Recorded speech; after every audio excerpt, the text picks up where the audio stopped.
আমরা আপনাদেরকে কথা দিচ্ছি, এই জেলার আমাদের আসনের প্রত্যেকটা স্কুলের সবচেয়ে ভালো মানুষটা, যে কোনো দলের নেতা হওয়াটা গুরুত্বপূর্ণ না, যে মানুষটা সবচেয়ে ভালো যোগ্য তাকে আমরা স্কুলগুলার দায়িত্ব দিব, সভাপতি সেক্রেটারি দিব।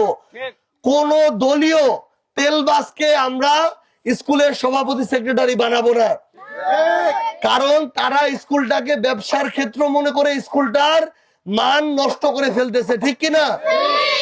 আমাদের স্কুলের মান বাড়াইতে হবে কি হবে না? শিক্ষার মান বাড়াইতে হবে কি হবে না?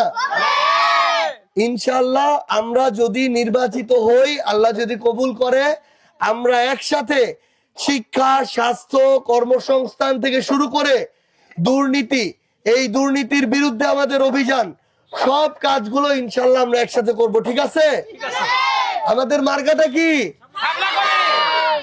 মার্কাটা কি?